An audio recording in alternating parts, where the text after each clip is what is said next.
नमस्कार प्यारे बच्चों, आज हम लोग क्लास 9 मैथमेटिक्स से एक नई यूनिट प्रारंभ कर रहे हैं और इस यूनिट का नाम है पॉलिनॉमियल या बहुपद। तो बहुपद का अर्थ ही होता है कि जिसमें अनेक पद होते हैं। तो इसके संबंध में चर्चा करेंगे। अब यहाँ पर सबसे पहले आप देखिए कि जब भी आप गणित का अध्ययन करते हैं तो गणित के अध्ययन के समय में सिद्धांत जो बताए जा रहे हैं, जो आपको नियम बताए जा रहे हैं, उन सिद्धांत और नियमों को अच्छी प्रकार से समझते हुए उसे आप याद रखें और किस प्रकार से प्रश्नों पर उनका इम्प्लीमेंटेशन करना है, किस प्रकार से प्रश्नों पर उन नियमों और सिद्धांतों का उपयोग करना है, यह आपको सतत अभ्यास करने पर ही आएगा। फिर आगे देखिए, हर विषय की अपनी भाषा होती है और भाषा पर हमारी तब पकड़ बनती है जब हम उसकी शब्दावली को अच्छी प्रकार से समझ पाते हैं। तो गणित की भी अपनी एक भाषा है, गणित की भी अपनी एक शब्दावली है।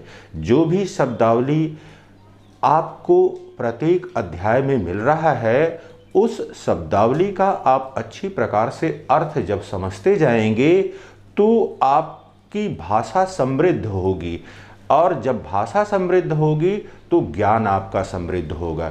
एकाएक अकस्मात से या एक दिन में गणित को नहीं सीख सकते हैं।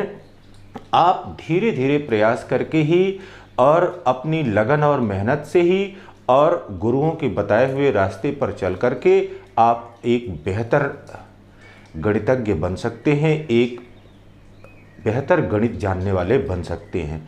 अब यहाँ पर देखिए कि इसके पहले 6th क्लास में, 7th क्लास में, 8th क्लास में किसी न किसी रूप पे हम लोगों ने बीजीय व्यंजकों के बारे में, एल्जेब्रिक एक्सप्रेशन के बारे में पढ़ा हुआ था। अब एल्जेब्रिक एक्सप्रेशन क्या होते हैं उसके संबंध में आपको वहाँ पर भी बताया गया होगा कि जब चर और अचर को गणित की 4 मूलभूत संक्रियाओं के द्वारा, अब गणित की 4 मूलभूत संक्रियाएं क्या है? योग है, अंतर है, गुणा है और भाजन की प्रक्रिया है। यही गणित की 4 मूलभूत प्रक्रियाएं हैं। इन मूलभूत प्रक्रियाओं के साथ सम्मिलित रूप से प्रदर्शित किया जाता है तो उसे हम बीजीय व्यंजक कहते हैं। तो बीजीय व्यंजक के बारे में आपने हल्का फुल्का पढ़ा है। फिर इसी प्रकार से गुणनखंड के संबंध में या फैक्टराइजेशन के संबंध में थोड़ी बहुत चर्चा लोअर क्लासेस में हुई है, जिसमें हम समूह बना करके, ग्रुप बना करके हमने फैक्टर किया हुआ है। इसी प्रकार से उभयनिष्ठ पदों के उपयोग के द्वारा कॉमन फैक्टर लेकर के हम लोगों ने गुणनखंड करने की प्रक्रिया सीखा हुआ है। इसी प्रकार से कुछ सामान्य सर्वसमीकाओं के संबंध में पढ़ा हुआ है और वो सामान्य जो एल्जेब्रिक आइडेंटिटीज़ हैं, उन एल्जेब्रिक आइडेंटिटीज़ का उपयोग करके किस प्रकार से हम गुणनखंड करने की प्रक्रिया करते हैं इसके संबंध में समझा हुआ है। जैसे यहाँ पर देखिए, x प्लस वाई का whole square equal to X square plus Y square plus 2xy। इसी प्रकार से x माइनस वाई का whole square equal to X square plus Y square minus 2xy and X square minus Y square equal to X plus Y into X minus Y. तो इनका उपयोग करके किस प्रकार से हम दिए गए पदों का या इनसे मिलते जुलते जो पद हैं, बीजीय व्यंजक हैं, उनका किस प्रकार से फैक्टराइजेशन हमने किया हुआ था, इसके बारे में जानकारी हमको पहले से है। तो गणित में जो भी ज्ञान है वो ज्ञान सतत रूप से आगे बढ़ता है। ऐसा नहीं है कि आपने 6th में पढ़ा, 7th में पढ़ा, 8th में पढ़ा तो वो वहीं पर छूट जाएगा। वो आपको हमेशा याद रहना चाहिए, तभी आप आगे की कक्षाओं में बेहतर प्रदर्शन कर पाएंगे। अब यहाँ पर हमारा एम क्या है, हमारा उद्देश्य क्या है? यहाँ पर हमारा उद्देश्य है क्लास 9th में बहुपद के बारे में पढ़ने का, कि पॉलिनॉमियल क्या होते हैं। फिर इसके पश्चात हम लोग देखेंगे कि शेषफल प्रमेय या रिमाइंडर थ्योरम क्या होती है। फिर तीसरी बात यहाँ पर गुणनखंड प्रमेय या फैक्टर थ्योरम के बारे में पढ़ेंगे। इसके बाद कुछ स्पेशल आइडेंटिटीज के बारे में या विशिष्ट सर्वसमीकाओं के बारे में अध्ययन किया जाएगा। तो ये क्रमिक अध्ययन। अब यहाँ पर देखिए शेषफल प्रमेय और गुणनखंड प्रमेय का उपयोग किस प्रकार से गुणनखंड करने में करते हैं या विशिष्ट सर्वसमीकाओं का उपयोग किस प्रकार से गुणनखंड करने में करते हैं, यह भी देखा जाएगा। लेकिन अब यहाँ पर देखिए सर्वसमीकाओं को हम सीधे तौर पर याद करके नहीं करेंगे। सर्वसमीकाएं कैसे प्राप्त हुई हैं उनके संबंध में चर्चा करने के पश्चात ही तब उसका उपयोग अगर आप करते हैं तब आप बेहतर स्थिति में होते हैं और आप अच्छी प्रकार से प्रश्नों को हल कर पाते हैं।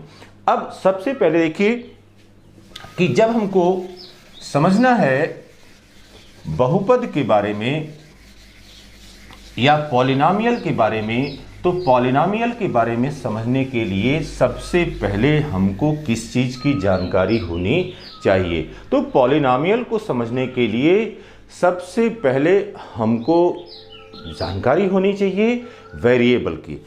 तो बहुपद को समझने से पहले सबसे पहले हम चर्चा करते हैं कि चर क्या होते हैं,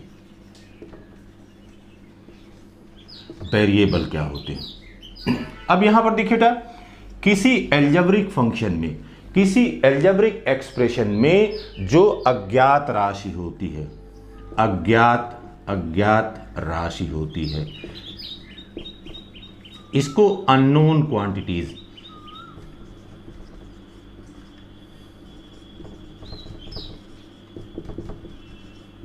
अननोन क्वांटिटीज। तो जो भी अज्ञात राशि होती है उस अज्ञात राशि को ही हम क्या कहते हैं, अज्ञात राशि को ही हम चर कहते हैं।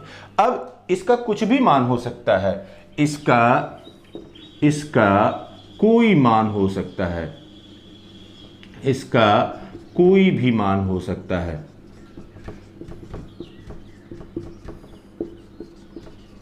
इसका कोई भी मान हो सकता है, इसीलिए इसको चर कह रहे हैं। इसका मतलब है कि ये सिचुएशन या परिस्थिति जब बदल देगी तो परिस्थिति बदलने पर चर का मान भी बदल जाता है। अब यहां पर देखिए, इसे हम x से रिप्रेजेंट कर सकते हैं, y से रिप्रेजेंट कर सकते हैं, z से रिप्रेजेंट कर सकते हैं एंड सो ऑन। तो जितने भी चर हैं उन चर को x से, y से अथवा z से हम प्रदर्शित कर सकते हैं। जब भी आप कोई चर लिख रहे हैं, जैसे आपने लिखा 2x, तो इसमें देखिए यहां पर 2 क्या है, यहां पर कुछ कांस्टेंट है, कांस्टेंट है, इसको अचर कहते हैं, अचर। और गुणे यहां पर वेरिएबल है, वेरिएबल है, ये चर है। या इसी तरह से अगर आप लिख रहे हैं 3y², तो यहां पर 3 एक कांस्टेंट है और यहां पर y वेरिएबल के रूप में है। तो कांस्टेंट को यहां पर a, b, c, d and so on, ये कांस्टेंट को या अचर मान को प्रदर्शित करता है। तो अचर मान को प्रदर्शित करने वाली राशियों को सामान्यतः a, b, c, d, e, f, g, h इस तरह से करते हैं। और जो भी अज्ञात राशियां होती हैं उन अज्ञात राशियों को हम x, y, z इनके द्वारा प्रदर्शित कर लेते हैं। तब यहां पर देखिए कि अगर आप चर को प्रदर्शित करना चाहें तो कोई भी चर अब इस तरह से लिखा जाएगा, ये ax हो सकता है, फिर bx हो सकता है, cx हो सकता है एंड सो ऑन। यह इसी प्रकार से यह ay, by and cy and so on. इसी प्रकार से az, bz, cz and so on.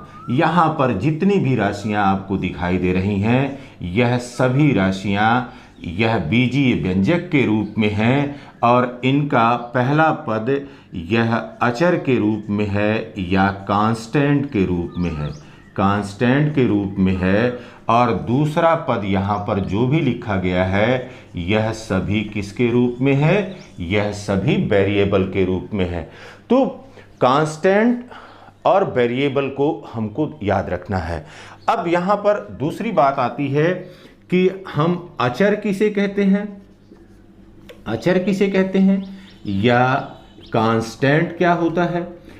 अब ये देखिए बेटा, कांस्टेंट का मतलब ही हो गया कि जिसका मान निश्चित होता है, जिसका मान निश्चित होता है। तो अचर अगर होगा तो इसका मान निश्चित होगा। अचर का मान अब निश्चित किसी स्पेशल सिचुएशन के लिए, किसी विशिष्ट दशा के लिए इसका मान किसी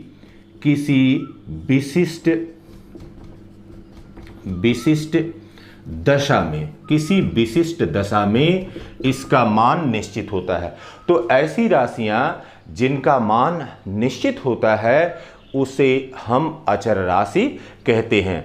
और यहां पर इसको समझने के लिए देखिए इस सिचुएशन को कि कांस्टेंट क्या है और वेरिएबल क्या है, इन चीज को समझने के लिए यहां पर हम ले रहे हैं एक स्क्वायर,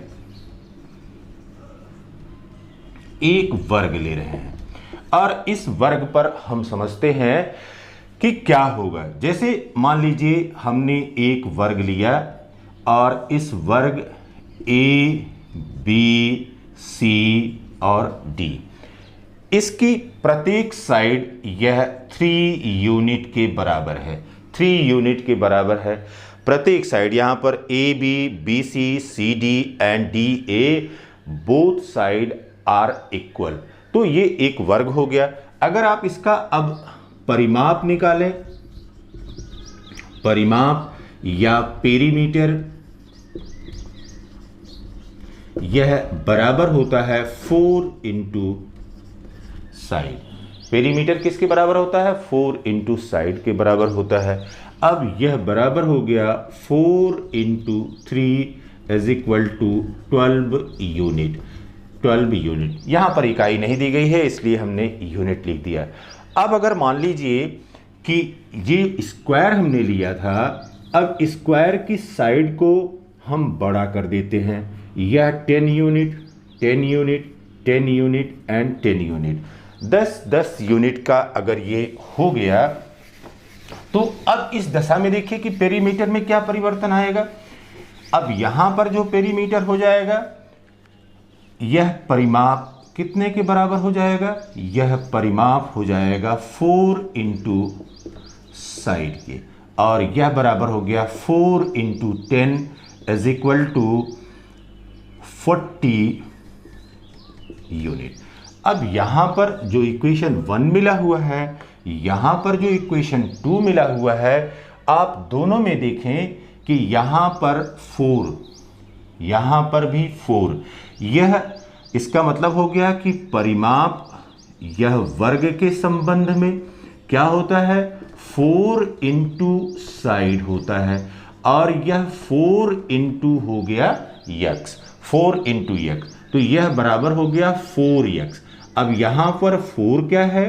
यहां पर 4 यह कांस्टेंट है, और x क्या है? यह वेरिएबल है या चर राशि है।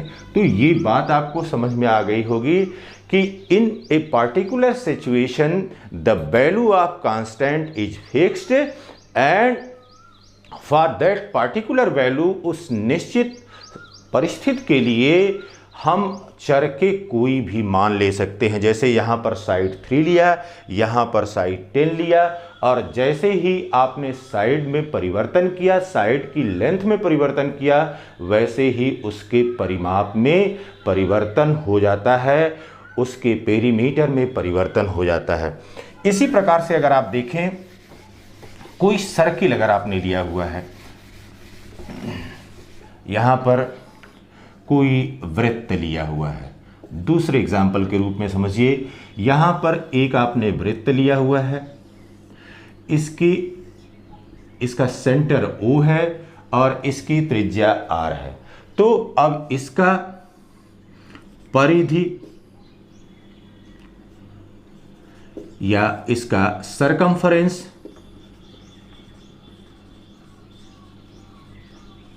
यह बराबर होता है 2 पाई इंटू आर के। अगर ये मान लें हम कि r is equal to 5 centimetre, तब यह बराबर हो जाएगा 2 into pi into 5 centimetre is equal to 10 pi centimetre. अब यहाँ पर यह 2 पाई इंटू 5 हो गया। अब ये 2 पाई इंटू 5, अब यहाँ पर देखिए 2 पाई क्या है, यह कांस्टेंट है। यहाँ पर यह क्या है, यह वेरिएबल है। क्यों? क्योंकि हम रेडियस बदल सकते हैं। रेडियस को हम 5 ले सकते हैं, 10 ले सकते हैं, 7 ले सकते हैं, 7/2 ले सकते हैं एंड सो ऑन। तो रेडियस को जैसे जैसे आप बदलते जाएंगे इसके मान में परिवर्तन आता चला जाएगा। तो इससे ये पता चलता है कि how variable and constant combine to each other and give a better scenario of application of polynomial. Polynomial का किस प्रकार से उपयोग करने के लिए या किस प्रकार से जो टर्म लिखे जाते हैं उन टर्म को किस प्रकार से ये बताता है, उसके बारे में ये जानकारी देता है। अब यहाँ पर देखिए बेटा, अब आते हैं हम कि बहुपद किसे कहते हैं या पॉलिनोमियल क्या होते हैं। यहाँ पर देखिए, अब अपने मूल टॉपिक बहुपद, बहुपद यह पॉलिनोमियल।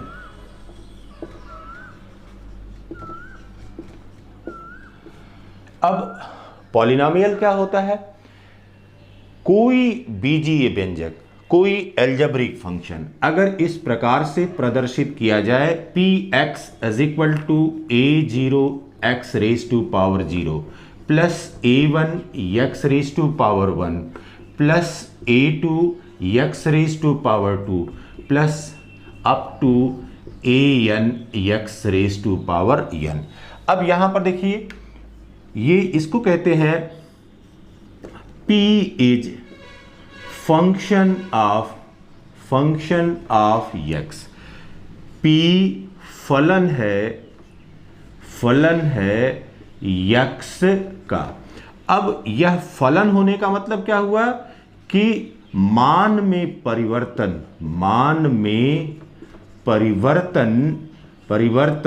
निर्भर करेगा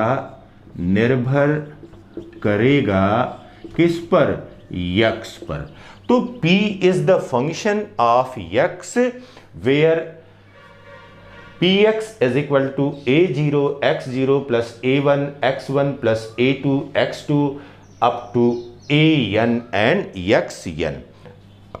अब यहां पर देखिए, यहां पर अब जो पहली बात निकल के आ रही है, a0 a1 a2 up to an, ये क्या है? ये सभी कांस्टेंट हैं। ये सभी कांस्टेंट है या कोफिशिएंट है। इनको अचर कहते हैं अथवा इनको गुणांक कहते हैं। इनको अचर कहते हैं अथवा गुणांक कहते हैं। और यह इनकी वैल्यू रियल नंबर होती है। यह वास्तविक संख्या के रूप में या रियल नंबर के। अब अगर हम कह रहे हैं कि ये रियल नंबर के रूप में है, तो इसका मतलब है कि यह परिमेय भी हो सकता है और अपरिमेय भी हो सकता है। इसका मतलब है कि यह रैशनल भी हो सकता है और यह इरेशनल भी हो सकता है। तो a1 a0 a1 a2 a3 up to an, these are the constant or coefficient and they are the real number. This means that they may be rational number or they may be irrational number, वो कुछ भी हो सकते हैं। अब यहां पर देखिए, जो पावर है या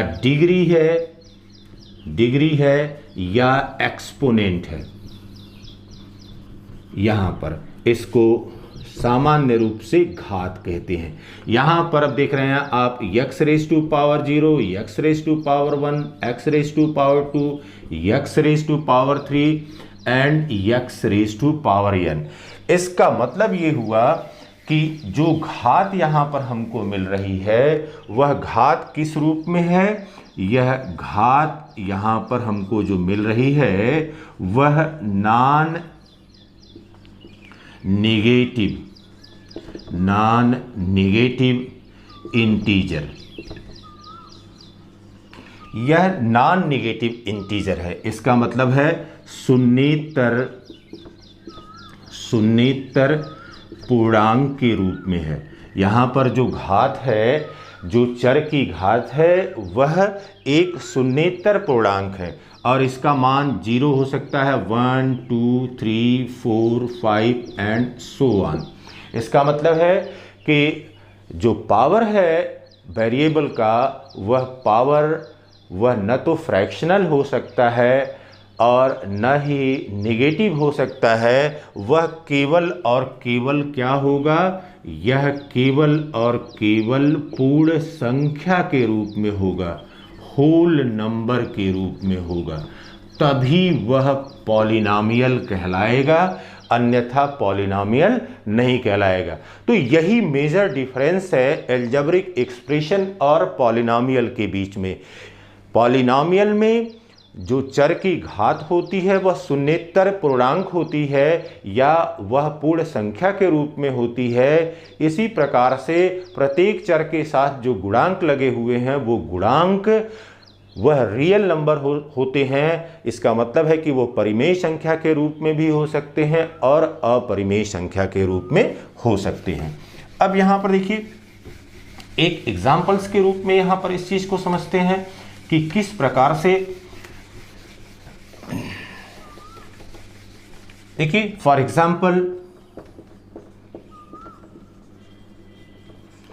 एग्जाम्पल यहाँ पर जैसे √3x plus 2/3x² plus 5x³ minus 6, यह एक पॉलिनॉमियल है। क्यों पॉलिनॉमियल है? क्योंकि आप देख रहे हैं x की पावर यहाँ पर 1 है, यहाँ पर 2 है, यहाँ पर 3 है, तो ये पॉलिनॉमियल है। पहली कंडीशन आपको बताया, यहाँ पर जो नंबर्स हैं ये रैशनल होने चाहिए या इरेशनल होने चाहिए, मीन्स रियल नंबर होने चाहिए, तो ये एक पॉलिनॉमियल है। लेकिन अगर यहाँ पर देखें आप x plus 1/x minus 3, x plus 1/x minus 3, जब इसको आप लिखते हैं तो ये हो गया x प्लस 1/x को लिख सकते हैं x raise to power -1, x raise to power -1 minus 3। अब यहां पर देखिए पावर क्या हो गया, यह नेगेटिव इंटीजर हो गया, पावर नेगेटिव इंटीजर हो गया। अब अगर ये पावर नेगेटिव इंटीजर हो गया तो यह पॉलिनॉमियल नहीं रह जाएगा, यह पॉलिनॉमियल नहीं होगा।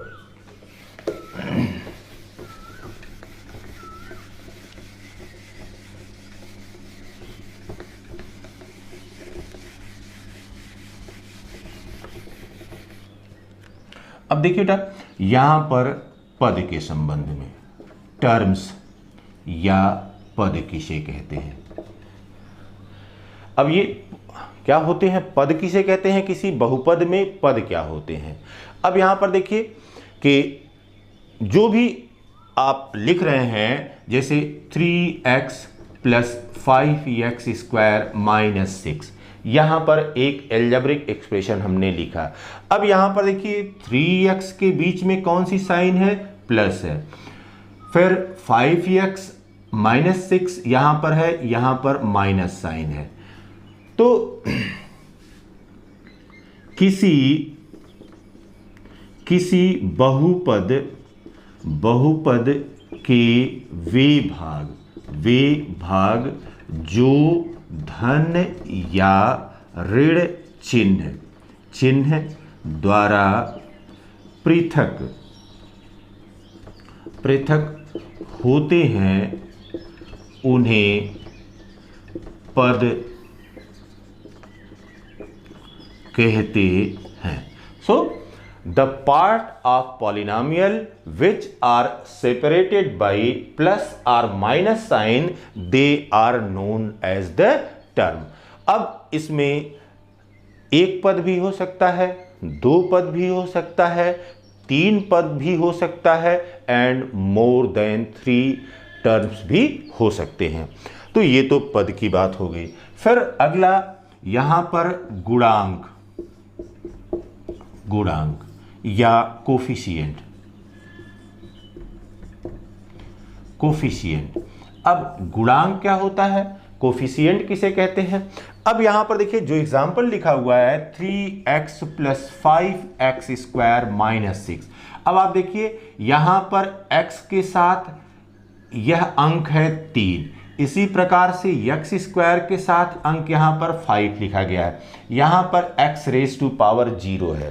तो अब ये देखिए बेटा कि इसका मतलब है कि जो भी चर लिखे जा रहे हैं उन चर में कोई न कोई गुणा का अंक है। तो गुणांक का मतलब है कि चर के साथ लगा हुआ गुणा का अंक ही गुणांक कहलाता है। यहां पर यक्स का गुणांक, यक्स का गुणांक यह बराबर हो गया 3। इसी प्रकार से x² का गुणांक, x² का गुणांक यह बराबर हो गया 5। x⁻0 का गुणांक, x⁻0 का गुणांक यह बराबर हो गया 6। तो इस तरह से ये हमको बताता है कि कोई न कोई ऐसा गुणा का अंक होगा जो प्रत्येक चर के साथ गुणा हुआ होगा। जैसे अगर केवल x लिखे तब भी ये हो जाएगा 1 × x, या केवल x² लिखें तो यह भी 1 × x² हो जाएगा। इसी प्रकार से अगर x⁻5 लिखें तो यह 1 × x⁻5 होगा। तो प्रत्येक चर के साथ कोई न कोई गुणा का अंक होगा।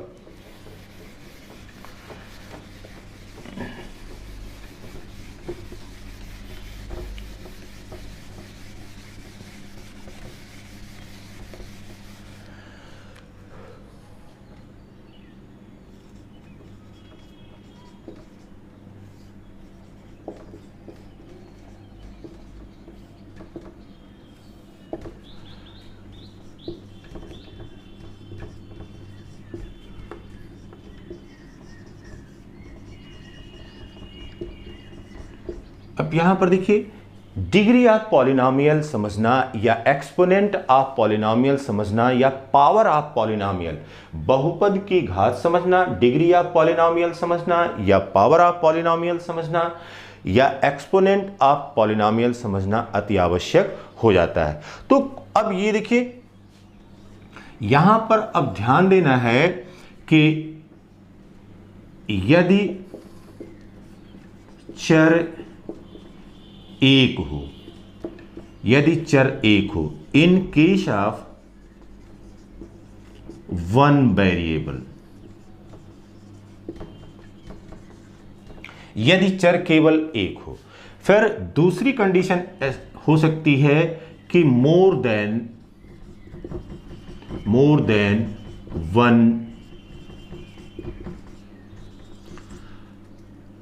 एक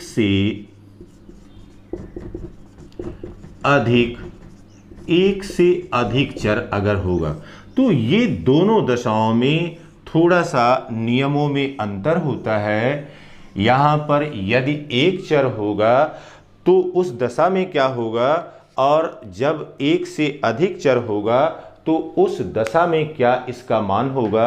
यहां पर देखिए यदि एक चर होगा तो चर की अधिकतम घात को ही बहुपद की घात कहते हैं।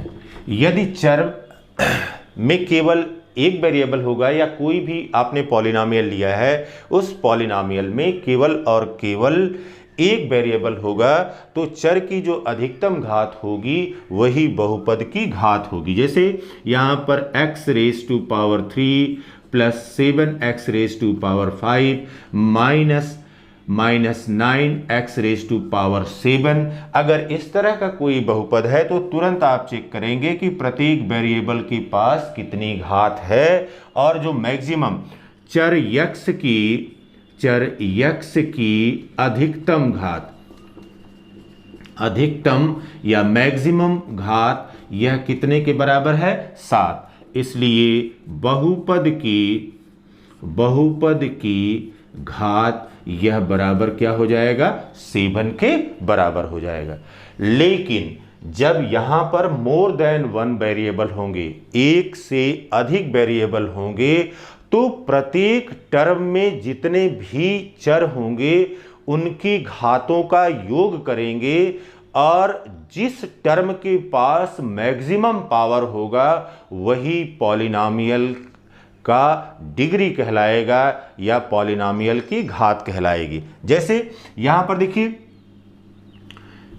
पहला काम करते हैं कि प्रत्येक पद के चरों की घातों का योग करते हैं। प्रत्येक पद के चरों की घातों का योग करते हैं, इसका मतलब है जितने भी टर्म्स दिए गए हैं उन टर्म्स में जितने भी वेरिएबल दिए गए हैं उनकी घातों का टर्म वाइज आप एडिशन करेंगे, और इसके पश्चात जिस पद में अधिकतम घात होगी वही बहुपद की घात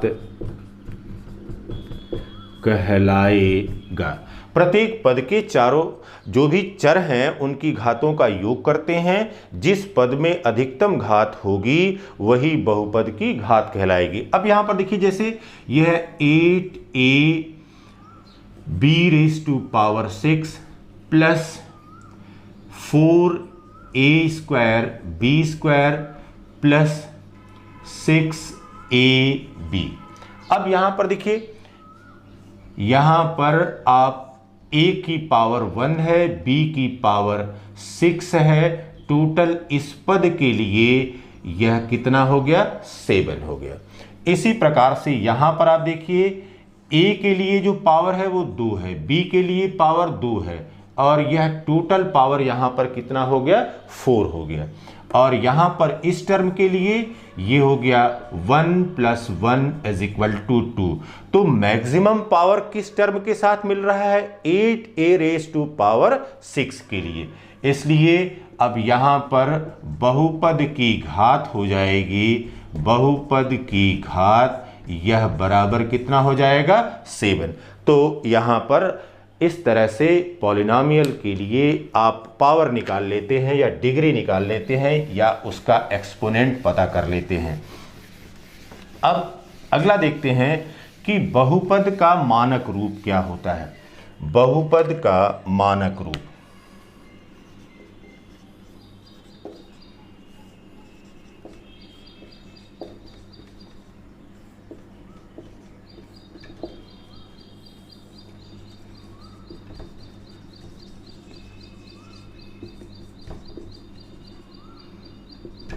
मानक रूप, इसका स्टैंडर्ड फॉर्म क्या होता है? अब देखिए बेटा, स्टैंडर्ड फॉर्म या मानक रूप का मतलब है कि जो पावर इसमें दिया गया है, पावर, अब ये दो बातें हो सकती हैं कि इसको हाई से लो की तरफ लिखें, या दूसरी स्थिति हो सकती है कि लो से इसको हाई की तरफ रखें। तो यहां पर यह डिसेंडिंग ऑर्डर हो सकता है, घटते हुए क्रम में हो सकता है, या असेंडिंग पावर के रूप में हो सकता है, घातों के बढ़ते हुए क्रम में हो सकता है। तो किसी दिए गए बहुपद को इस प्रकार से व्यवस्थित करते हैं कि उसको निम्न घात से उच्च घात की तरफ लिखते हैं अथवा उसको उच्च घात से निम्न घात की ओर लिख दिया जाता है। या तो घातों के बढ़ते क्रम में लिख देंगे या तो घातों के घटते हुए क्रम में लिख देंगे। तो इस प्रकार से जो बहुपद का रूप हमको प्राप्त होगा उसे standard form of the polynomial कहेंगे। जैसे यहां पर दिया गया है x plus 3x raise to power 7 minus 3x square plus 5/2 x cube. इस तरह का कोई पॉलिनोमियल दिया गया है। तो सबसे पहले आप अगर x लिखेंगे, इसके बाद माइनस 3x स्क्वायर लिखेंगे, इसके बाद plus 5/2 x raise to power cube, इसके पश्चात 3x रेज टू पावर 7। तो ये हो गया असेंडिंग ऑर्डर में, और यह भी इसका स्टैंडर्ड फॉर्म हो गया। इसी प्रकार से अगर इसको उल्टा करके लिख दें 3x raise to power 7 plus 5/2 x cube minus 3x square plus x, यह डिसेंडिंग ऑर्डर हो गया। यह डिसेंडिंग ऑर्डर हो गया। यह भी स्टैंडर्ड फॉर्म है और यह भी स्टैंडर्ड फॉर्म है। तो विश्वास है कि ये बातें आपको अच्छी प्रकार से समझ में आई होंगी। Have a nice day.